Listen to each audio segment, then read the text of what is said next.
Ibinasura ng pretrial chamber ng International Criminal Court ang hiling ni dating Pangulong Rodrigo Duterte na interim release o pansamantalang paglaya. Sa gitna po yan ang kinakaharap niyang kaso na crimes against humanity dahil sa kampanya kontra droga ng kanyang administrasyon.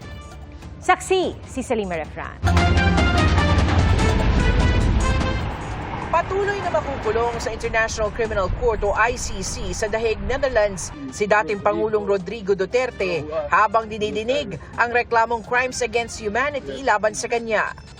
Kasunod yan ang pagbasura ng Pre-Trial Chamber 1 ng ICC sa hiling ni Duterte na mabigyan ng pansamantalang paglaya o interim release. Sabi ng Pre-Trial Chamber, kailangan manatiling nakakulong si Duterte para matiyak na mapapaharap ito sa mga pagdinig, para hindi niya maharang o malagay sa peligro ang investigasyon at court proceedings, at para mapigilan na makagawa ng mga kahalintulad pang mga krimen. Hindi na kumbinsi ang pre-trial chamber sa argumento ng depensa na dapat mapagbigyan ng interim release dahil sa humanitarian conditions, dahil sa edad nito at kalagayang pangkalusugan. Hindi raw naipakita ng depensa na hindi mabibigyan ng atensyong medikal si Duterte habang nakakulong. Dagdag pa ng pre-trial chamber, ang sinasabi ng depensa na may cognitive impairment si Duterte ay speculative at walang basihan. Matatandaan ding sinabi ng kampo ni Duterte na wala sa tamang kalagayan si Duterte para humarap sa paglilitis dahil sa cognitive problems o problema nitong makaintindi at makaunawa sa kanyang kinakaharap na reklamo. Sabi ng pre-trial chamber, magkaibang issue ang fitness to stand trial sa usapin ng interim release. Matatandaan pansamantalang pinagpaliban ang confirmation of charges hearing para kay Duterte para madetermina ng korte kung fit ito to stand trial. Hindi rin kumbinsido ang pre-trial chamber na hindi flight risk si Duterte tulad ng pinalalabas ng kanyang defense team.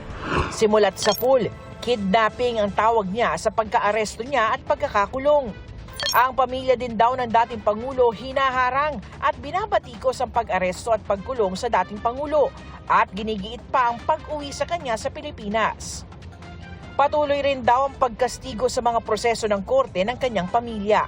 Binigyan pansin rin ng korte ang mga pahayag ni Vice President Sara Duterte noong July 19 sa publiko na itatakas ang ama mula sa ICC Detention Center. Dinedelegitimize o minamalitraw nito ang mga proseso ng korte at sinasabi rin daw na may konsyabahan ang korte sa gobyerno ng Pilipinas at gumagamit rin umano ng peking mga testigo. Pinunto rin ng pre-trial chamber ang pagsabi ni VP Duterte na gusto ng kanyang ama na maibalik sa Davao kung mapagbibigyan ang interim release. Taliwas daw sa sinasabi ng depensa na mananatili ang nakatatandang Duterte sa estado kung saan siya ire-release.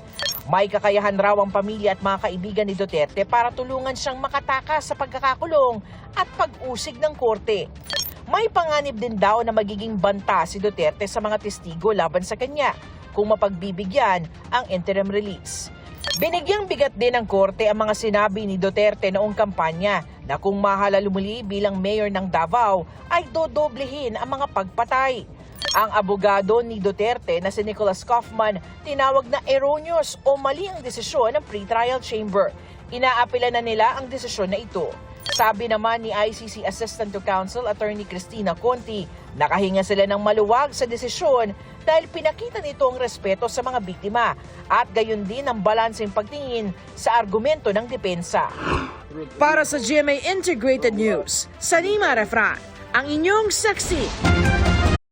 Mga kapuso, maging una sa saksi. Mag-subscribe sa GMA Integrated News sa YouTube para sa iba't ibang balita.